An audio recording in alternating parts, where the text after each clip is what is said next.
available through the satellite.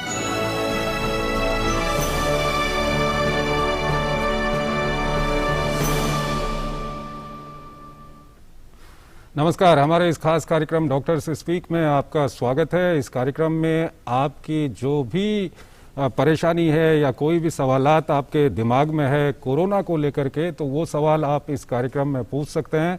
हमारे साथ यहाँ पर एक्सपर्ट्स डॉक्टर मौजूद होंगे, आप उनसे सीधे सवाल पूछ सकते हैं। हम लगातार अपने टेलीविज़न स्क्रीन पर फ़ोन नंबर फ्लैश कर रहे हैं, उस फ़ोन नंबर पर कॉल करके आप सवाल पूछ सकते हैं। साथ ही साथ डीडी न्यूज़ का फेसबुक पेज है, डीडी न्यूज़ लाइव, उस पर भी आप कमेंट बॉक्स में जाकर के अपना सवाल पूछ सकते हैं। आपके सवाल को हम जो हमारे एक्सपर्ट्स डॉक्टर यहाँ पर मौजूद हैं उनके सामने रखेंगे और आपको आपका जवाब मिलेगा। मैं हूं चंद्रशेखर जोशी और मेरे साथ अगले 1 घंटे तक इस कार्यक्रम में मौजूद होंगे मेरे सहयोगी अमृतपाल सिंह। और इस वक्त हमारे साथ जुड़ चुके हैं डॉक्टर एन कृष्णा रेड्डी, वो सीनियर कार्डियोलॉजिस्ट हैं, country director access health international के। So, Amritpal, we have Dr. Reddy. He is online. You can start asking your questions. Chandrasekhar, yes, as Chandrasekhar said, over the next 1 hour, we'll talk about COVID, how to deal with the situation. If you have any questions, as Chandrasekhar, you can call on our answer. You could have any queries. You can also go on to our Facebook page and ask about if you've got how to prevent COVID, or if you have any questions about vaccination, or if you've already got COVID, how to take care of yourself, or if you've already recovered, how to take care post-COVID of yourself. So you can ask these questions. I'll begin with Dr. Reddy straight away. Dr. Reddy, a lot of people have these questions about vaccination, and a common question that they ask is that how much will the vaccine protect us, because there are some cases where people have got infection after the vaccine. So why should the people take the vaccine if it is not a complete cover against infection of COVID? Yeah, one is if we look at effectiveness of the vaccines, after 2 doses, 2 weeks after the 2 doses, the effectiveness will be anywhere in the range of 75 to 90%, depending upon the type of vaccine that somebody takes. If you don't take any vaccine, that means you are not protected or not given even this effectiveness. When we say 75 or 90%, that means still there will be a chance that people can get infection. So the protection after the first dose ranges between 50 to 60, while after the second dose, it rises to the whatever is projected. The second thing is, even if people get infected, because not all are protected, some people may get still infected, especially if they're not taking the precautions that are continuously advertised. In case they get infection, the chances that they will develop any severe or critical illness are very low, because almost all the approved vaccines have demonstrated that the probability of a severe illness development after a vaccine is almost only 1 to 2%. That means 98 or 99% of the people will not develop a severe illness. So that itself is a major protection as far as the vaccine is concerned. So there should not be any hesitation as in terms of whether vaccine is going to work or not work. If you remember carefully, the WHO has stipulated that any vaccine which gives you more than 50% protection, that is sufficient to bring down the pandemic and bring down the risk of new variants development. Okay.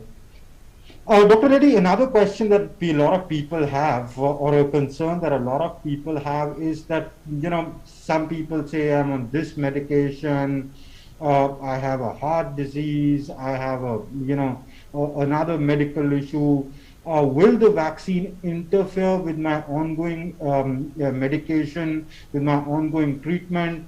Is it safe to take the vaccine? So if you could clear the air on that, are people who have comorbidities or are on certain kind of medication, can they go ahead with vaccination? Is it safe? Does it interfere with the treatment of another disease? Or are there categories of people who just cannot take the vaccine apart from what the government's already stipulated that you are eligible for a vaccine above 18 years of age? Yeah, one is the vaccine are most protective for people with comorbidities. So they are the people who should be prioritized. And once we say that comorbidities means that most of these people will be on multiple drugs, whether diabetes or hypertension or heart disease or lung disease. But as far as the vaccination is concerned, there is no need for stopping any of the drugs that a person is taking for other illnesses.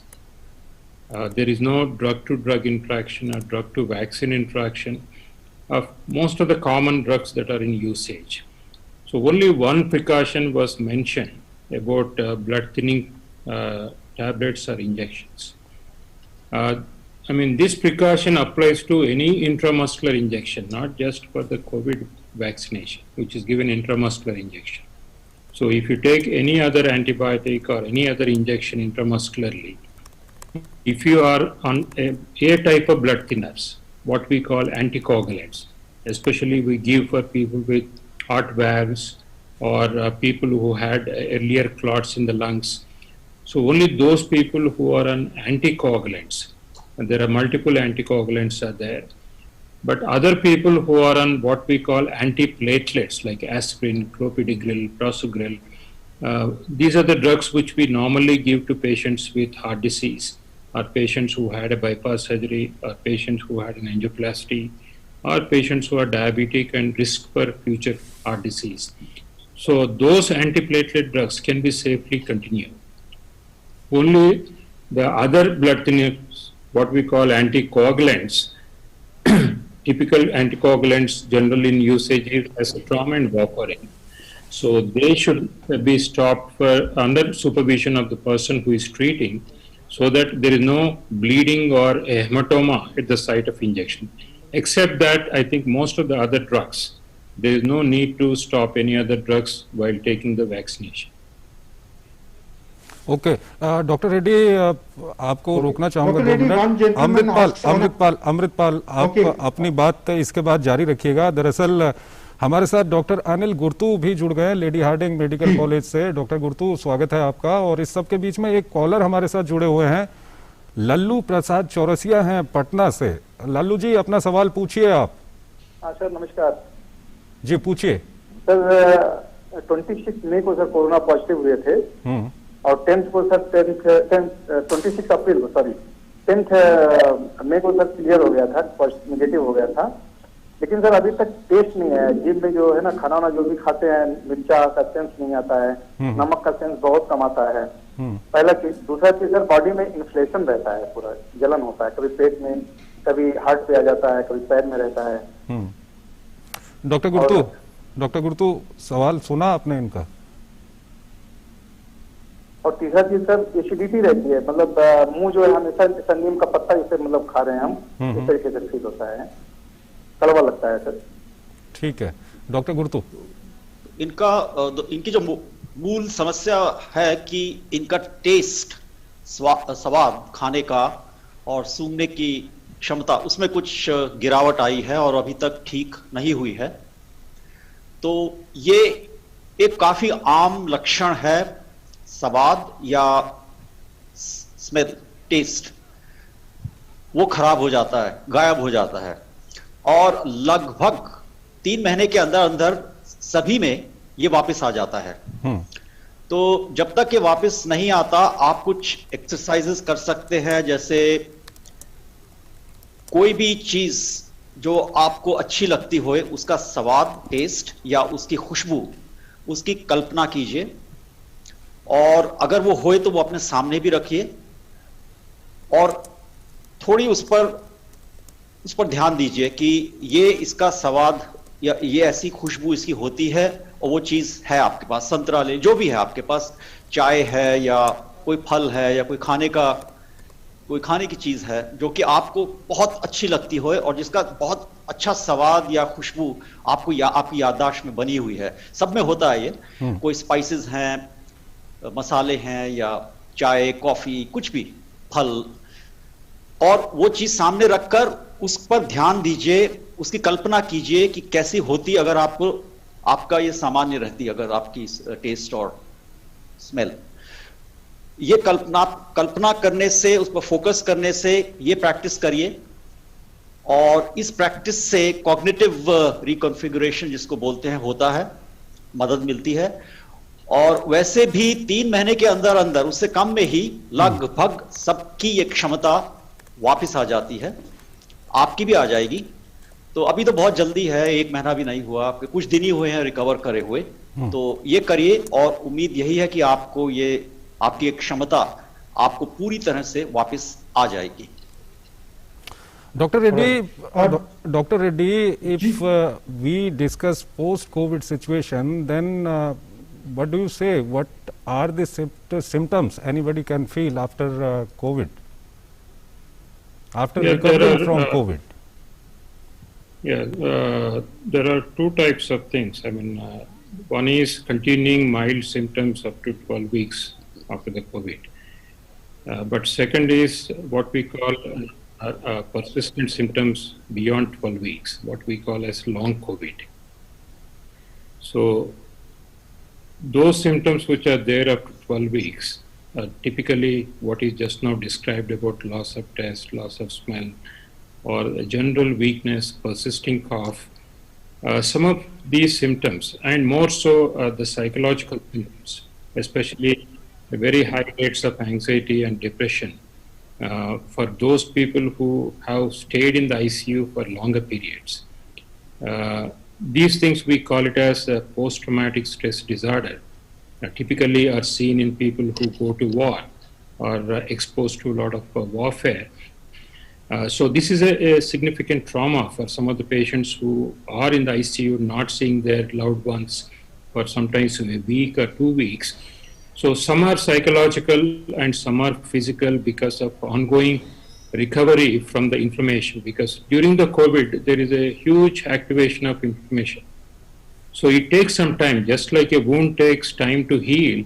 So whatever damage that happened, it takes time to recover. So some of the symptoms that persist, especially the body aches, headache, lethargy, a weakness, a feeling of loss of energy, a loss of interest in certain things which you used to love.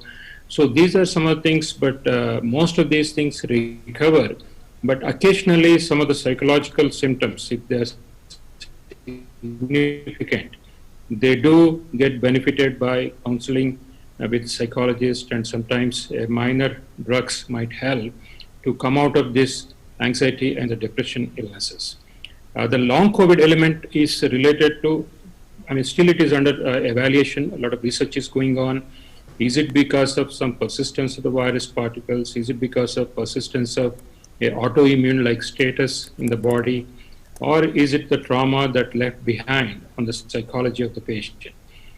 So people do require the long support, more so if their lungs have been significantly damaged. That means irreversible damage if it happens because of the severe COVID, especially on ventilators. It leaves behind a chronic lung dysfunction, and very rarely some patients may require oxygen support at home very long periods of time, or sometimes even permanently. So we have to be aware of these long-term consequences and consult appropriate physicians so that they can undertake certain preventive measures to prevent some of this organ dysfunction to progress. This is very important that once people recover, they may require to be evaluated from residual organ dysfunction and undertake some preventive measures to prevent further progression of this dysfunction. Right, sir. अमृत, हमारे साथ professor ध्रुव चौधरी भी जुड़ चुके हैं PGI Rohtak से, और इस बीच में एक कॉलर भी हमारे साथ हैं, अमित हैं दिल्ली से। अमित, अपना सवाल पूछिए। Hello, good evening. मेरा सवाल ये है कि जब कोविड होता है तो कुछ डॉक्टर्स या कोकोनट वाटर प्रिस्क्राइब करते हैं, तो कोकोनट वाटर कितना एफिशिएंट है या कितना इफेक्टिव है कोविड में? क्या ये ऑक्सीजन लेवल बढ़ाता है? और मेरा सेकंड क्वेश्चन ये है कि जो आईजीजी टेस्ट होता है वो हमें कब करवाना चाहिए कोविड के लिए, अगर हमें लगता है कि हमें कोविड हो सकता है या हो गया है, तो आईजीजी टेस्ट की इफेक्टिवनेस कितनी होती है? ठीक है, प्रोफेसर ध्रुव चौधरी, आप जवाब देना चाहेंगे इनके सवाल का? जी, शुक्रिया। Good evening to everybody, to professor Gurtu also, doctor Reddy also. पहला सवाल है कि coconut water does not have any antiviral properties. ये आपको लिक्विड, हम कहते हैं हाइड्रेशन रखती है, उसमें काम आता है। दूसरा, पोटेशियम और इलेक्ट्रोलाइट का सप्लीमेंटेशन है इसमें, तो खास तौर पर पोटेशियम का, तो उसके हिसाब से देखा जाए तो बहुत बेहतर है। जहाँ तक दूसरा इनका सवाल था रिलेटेड टू, पहला तो इनका कोकोनट वाटर, दूसरा आप दोबारा बताएंगे सवाल? IGT test. दूसरा सवाल ये था कि एंटीबॉडी टेस्टिंग, उसको मैं दूसरी तरह से बोलता हूँ। आईजीएम शुरू में आता है और आईजीजी बाद में आता है। इसके अंदर रूटीन के अंदर हम आईजीजी टेस्टिंग नहीं कराते। मान लीजिए आपके पास आप आए हैं डॉक्टर्स को दिखाने और आपको सांस चढ़ रहा है, देख रहे हैं कोई आपको हिस्ट्री नहीं है और हमें एक्सरे या सीटी पे कोई खराबी दिखती है, तो उस समय हमने कई पेशेंट्स का हम कराते हैं देखने के लिए कि जो अगर पेशेंट ठीक ठाक था तो ये जो दाग आ रहे हैं ये कोविड के कारण तो नहीं है, एक तो वहाँ इस्तेमाल करें। दूसरा, अगर प्लाज्मा थेरेपी के लिए लोग जाते थे उसके लिए किया करते थे। तीसरा, अगर आपको किसी कारण से डोनेशन लेना है या रिसीव करना का, अगर किसी को बीमारी है, अगर प्लाज्मा देना है तो उस समय हम आईजीजी करते थे, क्योंकि आपका रूटीन के अंदर रिक्वायरमेंट नहीं, क्योंकि आईजीजी का आज के दिन यूज और अब्यूज बहुत ज्यादा है, क्योंकि जिसको भी देखो वो अपनी एंटीबॉडी आज के दिन बिकॉज इजीली अवेलेबल है टेस्ट कराने पहुंच जाता है। आपको ये समझ में आना चाहिए कि आईजीजी टोटल हम जब देखते हैं तो उसमें उसके जो सी नॉन स्ट्रक्चरल प्रोटीन्स हैं वो भी हो सकती हैं, आपकी स्पाइक प्रोटीन्स भी हो सकती हैं, न्यूट्रलाइजिंग एंटीबॉडीज भी हो सकती हैं, तो डिफरेंट तरह का कॉम्बिनेशन होता है और इसमें कोई अतिशोक्ति नहीं है। ये दिखाया भी गया है कि कुछ पर्टिकुलर टाइप की एंटीबॉडीज हैं जो आईजीजी की, वो बहुत जल्दी डिसअपीयर हो जाती है। तो अगर हमें कभी देखना भी है तो उसके लिए प्रेफरेबल अगर है तो वो न्यूट्रलाइजिंग एंटीबॉडीज है, या फिर अगर आपको न्यूट्रलाइजिंग एंटीबॉडी नहीं आप देख पा रहे हैं तो आपको एंटी स्पाइक प्रोटीन्स के अगेंस्ट एंटीबॉडीज दें। बट रूटीन के अंदर हम इसकी रिकमेंडेशन नहीं करते। अगर हमको रिट्रोस्पेक्टिवली डायग्नोसिस बनाना है या पार्ट ऑफ सीरो सर्वे है कि देखना है कि कितने लोगों को कोविड हुआ है, क्योंकि हम जो डिटेक्ट करते हैं RTPCR tip of the iceberg है, तो उसमें काफी लोग ऐसे हैं कि जो हम भूल सकते हैं, जिनको मिस कर सकते हैं, उनको पकड़ने के लिए ये एपिडेमियोलॉजिकल सर्वे है, उसके अंदर हम इसको तरजीह देते हैं। डायग्नोसिस पर्पसेस के लिए बहुत लिमिटेड यूटिलिटी और है, जैसे कि मैंने आपको बताया, कुछ बहुत मोटे मोटी चीजें बताई हैं, बट इसके आई थिंक आपको आपका जवाब मिल गया। ठीक है, Amritpal. Professor Chaudhary, Dolly Mishra asked this question, and it's a very interesting question. At least I haven't come across any such question from our viewer before. Amritpal ji, may I know the name of the questionnaire? Dolly Mishra. अच्छा, Dolly Mishra ji ने पूछा जी। Dolly Mishra wants to know that if a baby of 8 months contracted COVID and has recovered, should the baby go in for scheduled vaccination? You see, abhi baby, Dolly ji, as of now, we are not recommending vaccination in the infants. Even in children, only up to 12 years of age, it has been there. So the answer is no. The baby doesn't need a vaccination. Professor Chaudhary, I think the question is not about COVID vaccination, about the general vaccination that happens to children. Can go out, the children can go up to general vaccination. Usually in any acute disease, we don't do it. Once patient has recovered from this, I think they can easily go up, and the standard upper limit as we look at it, once patient has recovered from it, I will say the safe period is 2 weeks of after that they can easily go. No issues. ठीक है, Amritpal, doctor Reddy से कोई सवाल आप करना चाहेंगे?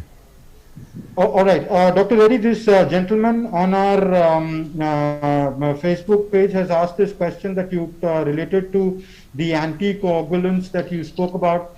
He says he had suffered a brain stroke. He is having a combination of medication for his diabetes, aspirin content with it. He's got vaccinated, both doses of vaccine. He has not faced any problem. So is it fine, or does he need to visit a doctor or get some remedial action? No, it is fine. I mean, if he was only on antiplatelets, aspirin, then it is there's no reason to stop those drugs, and he already has taken the vaccinations. But some of the stroke patients, if they are on other anticoagulants, some of the patients may be on acetrom or warfarin or apixaban or rivaroxaban. So if those anticoagulants are there, then they need to consult their doctor before they take the vaccine. But having already taken the vaccine and he was on antiplatelets, nothing needs to be done further, and there is no need to consult again. Okay. Chandrashekhar ji, doctor Anil Gurtu, अगर हम जो अभी की situation है इसकी अगर हम बात करें तो अधिकतर जगहों पे अभी हम देख रहे हैं कर्फ्यू लगा हुआ है और उसका असर भी हम देख रहे हैं। कई राज्य ऐसे हैं जहां पर अब नंबर्स जो हैं वो गिरने लगे हैं, हालांकि मौत के जो आंकड़े हैं वो भी पहले से कम हुए हैं, लेकिन इस सब के बीच अब आप लोगों को क्या कहना चाहेंगे इस सिचुएशन में? ये जो अभी की सिचुएशन है ये कितनी संवेदनशील है, यहाँ पे सभी प्रिकॉशंस रखने और लोगों को जागरूक रहने की कितनी जरूरत है? उतनी ही जितनी पहले थी, शायद और भी ज्यादा सतर्कता की जरूरत है। जैसे हम इस सेकंड लहर, सेकंड वेव से बाहर की तरफ निकल रहे हैं, क्योंकि थर्ड वेव, तीसरी वेव आएगी या नहीं आएगी ये काफी हद तक हम ही सुनिश्चित करेंगे, हमारा व्यवहार, हमारा बिहेवियर। तो जो पहले गलती हम सबने की थी कि जैसे ही उस वेव से निकले लगा कि सब ठीक हो गया है, अब तो हम सेफ हैं, सब सेफ हैं, वैक्सीन भी आ गई है, और हमने अपना व्यवहार उसी जोश के साथ दोबारा वापस आ गए पुराने व्यवहार पे और मिलने लगे एक दूसरे से बिना मास्क के और भीड़ भाड़ बनाने लगे। तो वो व्यवहार दोबारा अब जब हम इससे निकल रहे हैं और निकलेंगे भी, 1 जून तक लगभग निकल आएंगे, तो नहीं आना चाहिए, क्योंकि अगर वो आ गया तो फिर तीसरी वेव की संभावना काफी हद तक तय हो जाएगी और वो हमारी वजह से होएगी। म्यूटेंट तो होएगा अपने आप में, लेकिन हमारा और म्यूटेंट का जो इंटरैक्शन है, जहां वो मिलते हैं, वो डिटरमिन करेगा, वो ये सुनिश्चित करेगा कि तीसरी वेव आती है, कितनी जोर से आती है और कब आती है। तो वही पुराने कोविड अप्रोप्रिएट बिहेवियर्स को दोबारा और ज्यादा इंटेंसिटी से कायम रखना पड़ेगा, जैसे हम इससे निकलकर बाहर आ रहे हैं। मैं उसको गुर्तू साहब एक ऐड कर देता हूं, सावधानी हटी दुर्घटना घटी। बिल्कुल बिल्कुल, डॉक्टर ध्रुव ने जो मैंने इतनी लंबी बात कही वो 2 लाइन में कह दी, बात वही है। बिल्कुल। अमृत, अमृत मेरी आवाज आ रही है आप तक? All right, Dr. Reddy, another question that people have is, हाँ मुझे आ रही है, आपको मेरी आवाज आ रही है? बिल्कुल बिल्कुल, आप जारी रखिए, जारी रखिए। Chandrasekhar, I hope I'm audible. Yeah. Dr. Reddy's question is asked on by a lot of people. They say the vaccine, the antibodies, after having contracted COVID are only effective till 3 months, because that's what's being recommended, that you should go in for vaccination after 3 months for your second dose or your even first dose after having contracted COVID. So if the antibodies only remain after effective for about 3 months, how good is the vaccine, which is not the actual COVID virus, and how long will it last? No, one is the statement that the antibodies will persist only for 3 months after a natural infection is not correct. Okay. Now the pandemic is completed 1 year. We have longest study of 8 months duration. So when 8-month period study was done for antibody persistence and the immunity persistence, it was demonstrated that the antibodies are still present. Even if the levels decrease, a body has so-called as memory B cells. That means you need not have continuously antibodies in the blood. But when you are exposed to a virus again, your memory cells, which already has a memory of the coronavirus, will get activated and start producing the antibodies. Another level of defense is there, that is what we call T cell immunity. It is not B cell immunity, but T cell immunity, which can be much longer period of time. So generally coronavirus, if it is common cold causing coronavirus, the immunity will last about 1 year. The first SARS epidemic that happened about a decade ago, usual immunity lasted about 2 years. A similar Middle Eastern respiratory virus, which is again a coronavirus, the immunity lasted almost 6 to 8 years. So we have to wait until with the time the studies will keep coming. How long the immunity is going to last after a natural infection? Does it have any relationship with the severity of infection? Whether asymptomatic people will lose immunity much earlier?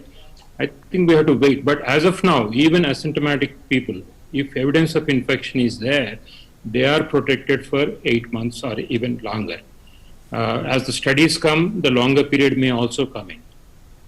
The 3-month stipulation that is given is because since you already had a natural infection, you already have antibodies, then you can allow these limited vaccines which are available to more vulnerable people than you taking the vaccine within 1 month. You can take within 1 month also. Okay. But the saying that you wait for 3 months or 4 months is because you are already immune and you will be reasonably protected for next 6 to 8 months as per the available data. The third question is how long the vaccines, the protection will last. As per the approval stipulation by the WHO for the emergency approval, they wanted us to demonstrate at least 6 months protection should be there before they were approved for emergency authorization. So that means there is an assured protection of at least 6 months, but it's expected that the protection may last much longer than the 6 months. So just like as the natural infection, we are still waiting for the time to happen. After the vaccine also, we need to have enough time and enough people to study to say how long it is going to protect. We may get information from reinfection rate. For example, we had the first wave last year, but if you study the reinfection rate in the second wave, as per the ICMR announcement, there were about 4% of the people who were actually because of the reinfection. That means 96% of the people were fresh infections. So again, implying that there is a long-term protection. It is not just 3 months protection after a natural infection.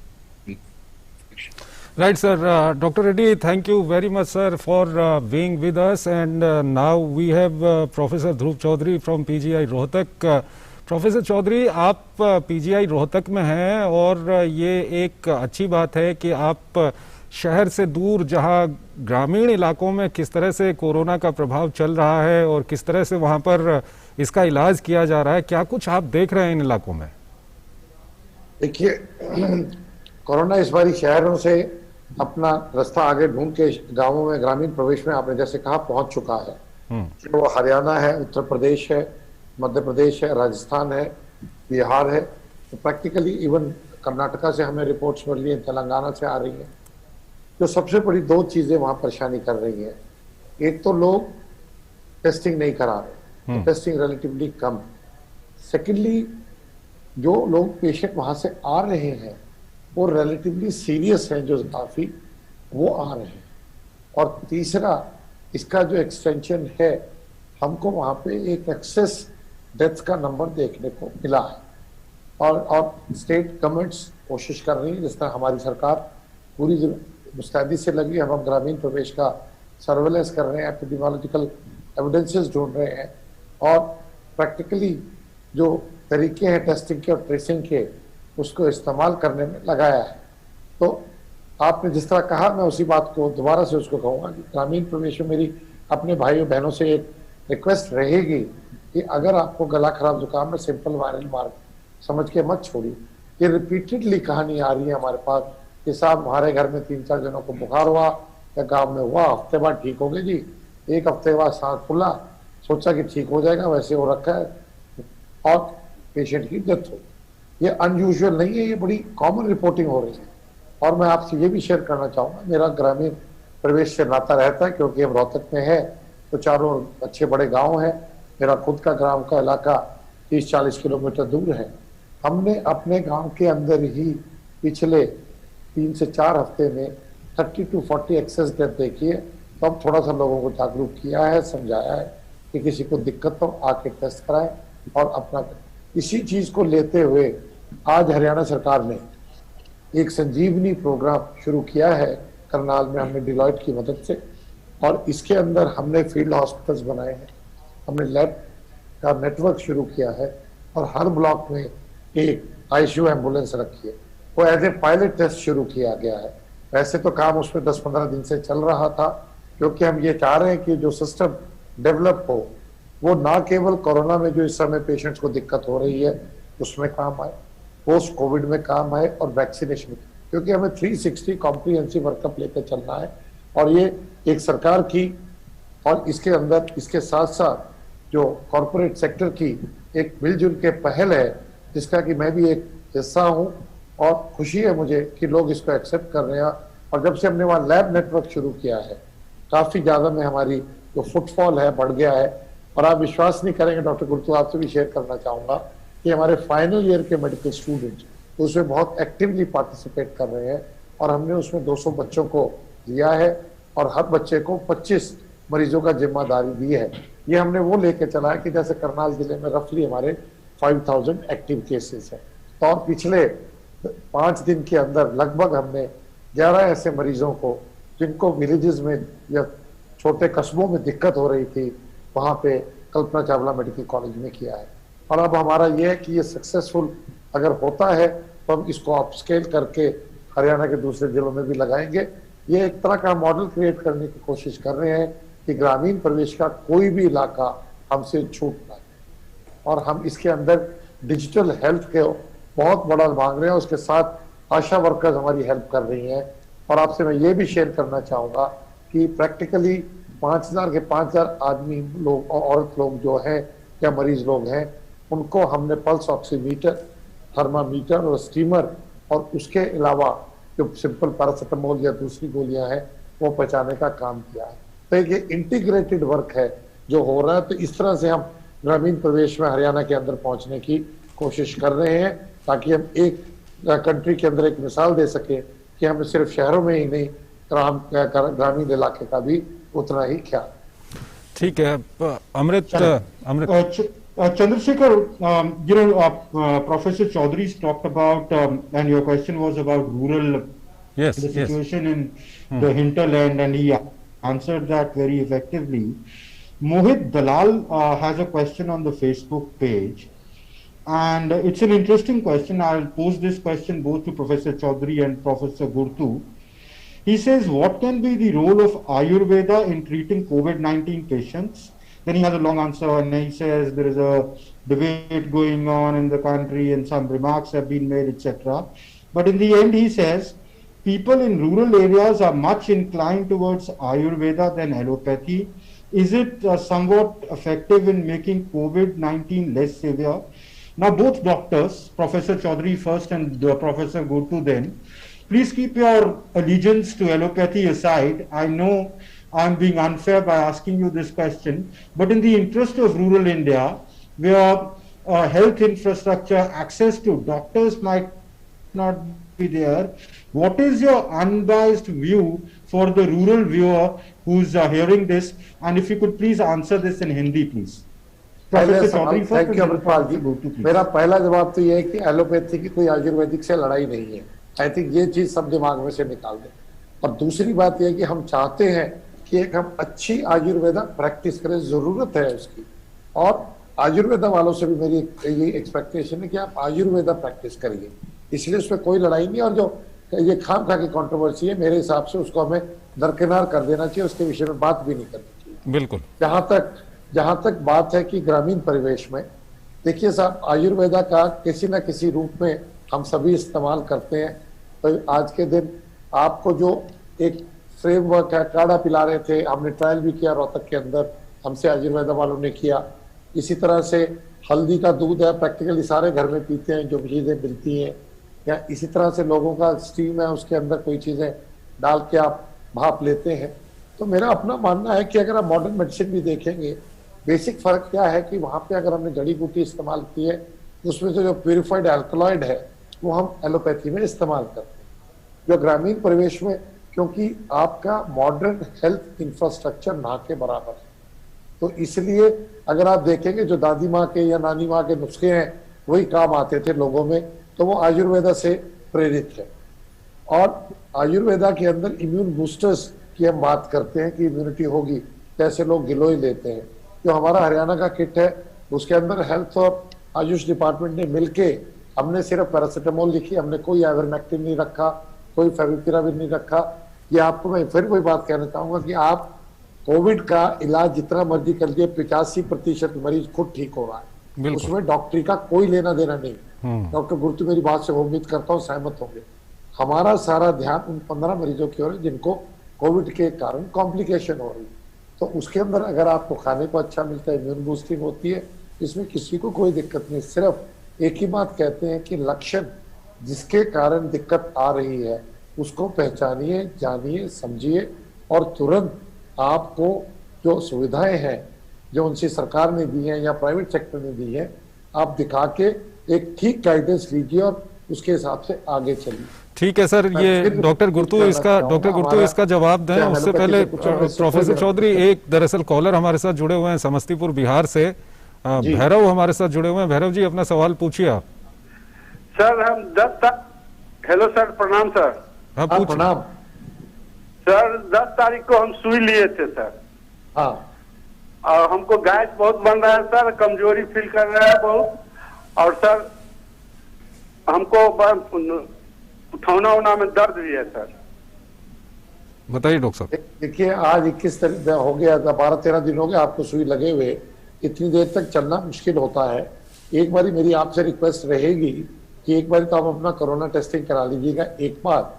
और दूसरा बात, कई बार कुछ लोगों को सुई के बाद थोड़ा सा लंबा पीरियड इन्फ्लेमेशन का चलता है, तो वो एक बार आप जाके स्वास्थ्य केंद्र जहाँ सुई लगी थी उसमें आप अपने आप को जाके एक बार जांच कराइए, क्योंकि 15 दिन तक किसी भी सुई के कारण इतना प्रक्रम नहीं चलता। आमतौर पे बुखार भी 1-2 दिन में या 3-4 दिन तक ठीक हो जाता है, सेटल हो जाता है। बिल्कुल।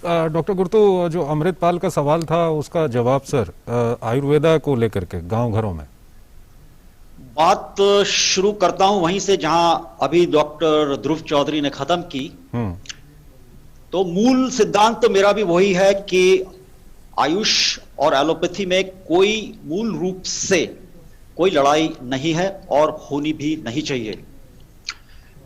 अगर लड़ाई है तो वो क्या है कि नजरिया अलग अलग है, अलग नजरिए हैं उनकी। अगर हम एक दूसरे का सम्मान करें तो उसका मतलब, वो जो अभी थोड़ी देर पहले डॉक्टर चौधरी, ध्रुव चौधरी बोल रहे थे कि हमें जरूरत है एक एकीकरण करने की, एकीकृत ढांचा तैयार करने की। एकीकरण का मतलब ये नहीं कि मैं एलोपैथिक का होते हुए आयुर्वेदिक की दवाइयां दूं और आयुर्वेदिक का एलोपैथिक की दवाइयां देने लग जाए। एकीकरण का मतलब वो नहीं है।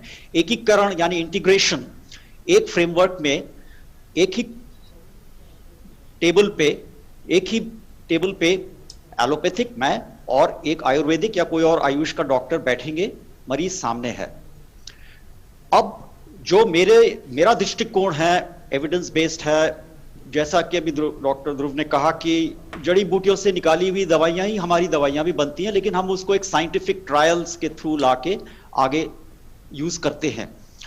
तो मैं अपना इलाज दूंगा और ये कॉम्प्लीमेंट्री, यानी कि वो इलाज जो आयुर्वेदिक में है, और फिर हम दोनों मिलकर ये देखेंगे कि उनके आपस में दोनों, जो मैं इलाज दे रहा हूं वो इलाज दे रहे हैं, उसमें कोई ऐसा इंटरैक्शन तो नहीं है जिसकी वजह से कोई नुकसान हो जाए, साइड इफेक्ट हो जाए ज्यादा।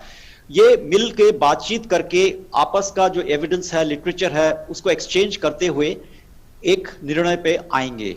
और ये प्रैक्टिस का सवाल है, जैसे जैसे हम ज्यादा करेंगे ये बैठकर एक साथ, वैसे वैसे इसके हल जल्दी निकलेंगे और लड़ाई झगड़ा जो चल रहा है वो नहीं होएगा और कम हो जाएगा। पहला है एकीकरण। एकीकरण मतलब कॉम्प्लीमेंट्री एक दूसरे के। दूसरी चीज जो अभी डॉक्टर ध्रुव ने कही कि रेफरल सिस्टम जो है, जिस मरीज का इस इलाज के बावजूद सैचुरेशन, ऑक्सीजन सैचुरेशन 94 से गिर गया, या उसको और कोई सांस में तकलीफ आ गई, कोई और तकलीफ आ गई, उसको फिर इस सिस्टम से बाहर निकाल के सीधा रेफरल करना पड़ेगा हायर सेंटर पर, टर्शरी सेंटर पर, जहां पर की और ऑक्सीजनेशन वगैरह वगैरह की मोड्स अवेलेबल हैं। नेक्स्ट लेवल पर तालुक हॉस्पिटल है या डिस्ट्रिक्ट हॉस्पिटल है या मेडिकल कॉलेज है, वहां पर जाना पड़ेगा। तो ये दो चीजें हैं, एकीकृत ढांचा, फ्रेमवर्क, मैं अपना काम करूं, वो अपना काम करें, और हम एक दूसरे से बातचीत करते रहें मिलजुल के, और मरीज को आगे बढ़ाएं, मरीज का इलाज। और दूसरी चीज टाइमली रेफरल। ऑक्सीजन गिरा, मरीज बिगड़ा, तुरंत उससे पहले कि वो हालत गंभीर होए उनको रेफर कर दें हायर टर्शरी केयर सेंटर में। ये दो चीजें करेंगे, बातचीत करेंगे, संवाद जारी रहेगा, तो मुझे नहीं लगता कोई लड़ाई झगड़े का मतलब बनता है। प्रोफेसर चौधरी, अगर हम ग्रामीण इलाकों की बात कर रहे हैं, क्योंकि ये एक अच्छा मौका है कि आप रोहतक से हमारे साथ जुड़े हुए हैं, हम केवल हरियाणा की बात नहीं कर रहे हैं, हम पूरे भारत के अगर ग्रामीण इलाकों की बात कर रहे हैं। पिछले दिनों कुछ इस तरह की शिकायतें आई थी कि कई जगह पे झोलाछाप डॉक्टर मैदान पे उतर आए थे और कई जगह पे वैद्य भी इलाज करने लगे थे। तो इस तरह की सिचुएशंस क्या अभी भी आ रही हैं सर? देखिए, अगर आप ध्यान से देखेंगे, डॉक्टर गुरतु कहेंगे, मैं बड़ी प्रोवोकेटिव स्टेटमेंट देख रहा हूँ। जो इस समय इलाज चल रहा है कोविड का, प्रैक्टिकली मेरे को कोई जनरल प्रैक्टिशनर और कोई ट्रेंड आदमी में बहुत ज्यादा फर्क नहीं लगा। क्योंकि आज सोशल मीडिया पे वो 3-4 पर्चियां लोगों की घूमती हैं जो इलाके में मशहूर हो जाते हैं, और लोग आंख मीच के उसको लिखना शुरू करते हैं और विदाउट रियलाइजिंग कि क्या करें। जहां तक झोला छाप या वैद्य से मुझे कोई दिक्कत नहीं है। वैद्य अगेन आयुर्वेदिक पद्धति में अगर ट्रेंड है उसके हिसाब से करते हैं तो कोई दिक्कत नहीं। जहां तक झोला छाप की बात है, सवाल यह है कि लोगों को उस इलाके में कौन अवेलेबल है जब उनको डिस्ट्रेस है, जब उनको दिक्कत है। तो इसलिए हम एक जनरल टर्मिनोलॉजी में जब बात करते हैं और जब एक स्पेसिफिसिटी में बात करते हैं, उन दोनों में फर्क है। अगर आपका किसी ग्रामीण या ट्राइबल एरिया में अवेलेबल ही झोला छाप है जो कि उसको प्राइवेट दे रहा है, मैं अगेन बड़ी प्रोवोकेटिव बात बोल रहा हूँ जो उससे हो सकता है मेरे साथी नाराज हो, तो मेरा अपना मानना है कि कई बारी शॉर्ट टर्म के लिए, not from the long term perspective, long term में हमें अपनी नर्सेज को लेके जाना है, पैरामेडिक्स को लेके जाना है, खुद जाना है, लेकिन उस समय अगर आदमी को जरूरत है तो क्या। मैं बिल्कुल फेवर में नहीं हूँ कि झोला छाप ब्लाइंडली करके दवाई लगाओ, टीका लगाओ, जिस तरह हर जगह फेमस हो जाता है कि ये डॉक्टर बड़ा प्रसिद्ध है। क्या क्यों प्रसिद्ध है? साहब बुखार तोड़ देता। अब बुखार तोड़ देता वो RMP है साहब। आज के दिन हम भी वही RMP वाला काम कर रहे हैं। लोगों को बार बार कह के थक गए कि स्टेरॉइड मत इस्तेमाल करिए। आप पहले 5 दिन फिर स्टेरॉइड कर देते हैं। आप में और झोला छाप में क्या फर्क है? तो इसलिए मेरा कहने का अभिप्राय सिर्फ इतना है कि हमको आइडली स्पीकिंग झोला छाप पे डिपेंड नहीं करना है, लेकिन कई बार अनफॉर्चुनेटली सर्कमस्टेंसेस क्या होते हैं कि चीजें अवेलेबल नहीं है। और दूसरा जो मैंने और ऑब्जर्व किया है कि ये जो सो कॉल्ड झोला छाप जिनको हम बोलते हैं, इनके कम्युनिकेशन स्किल कमाल के होते हैं, जो कि हम मॉडर्न मेडिसिन के डॉक्टर्स के कई बार कम्युनिकेशन स्किल बहुत पुअर होते हैं, जिसके कारण लोगों को एक विश्वास होता है। और ये आप मान के चलिए कि हेल्थ बीमारी एक कंपोनेंट है। हमको सिंपल डिजीज मैनेजर नहीं बनना है, हमको पेशेंट को पूरा का पूरा देख के उसका मानसिक, उसका पारिवारिक, सामाजिक और उसको जो शारीरिक कष्ट है उसमें उसको हम कैसे मदद कर पाएंगे, तभी हम झोला छाप का जो प्रकोप है, जो असर है, उसको कम कर पाएंगे। ठीक है sir. Amritpal. Professor Gurtu, one question that a lot of people are asking, and it seems like it's a huge concern. The question is about the vaccine and the lactating mothers. Earlier the question was, and still the question, many people ask this question, can lactating mothers take the vaccine? now that the government has said they can. The question is, this gentleman asked this question. He says, can once a lactating mother takes the vaccine, do they have to stop feeding the baby for some time? And after how much time can they resume if that is so? Professor Gurtu. One thing should be very, very, very clear, that a lactating mother can take vaccine. There is no risk, absolutely no risk. One. Two, more important, vaccination does not mean that you stop breastfeeding. Breastfeeding should not be stopped in spite of having taken vaccine, and even otherwise, even if you have COVID, if the mother is affected with COVID and is asymptomatic or mildly symptomatic, not having a lot of cough and all, with a mask, breastfeeding is the answer. And if the symptoms are very severe, then also mother's milk extracted through a breast pump or manually by some nurse and fed to the child, who should be kept nearby with a screen if the mother is symptomatic. If the mother is asymptomatic or mildly symptomatic only, regular breastfeeding with a mask for the mother. So breast milk remains the best milk after vaccine and even during COVID infection for the mother and her child. There is no doubt about this. ठीक है, Dr. Gurtu. Professor Chandrasekhar, one second, if I can ask a related question. Professor, then are we saying that the infection does not pass on from an infected mother to a child through her milk?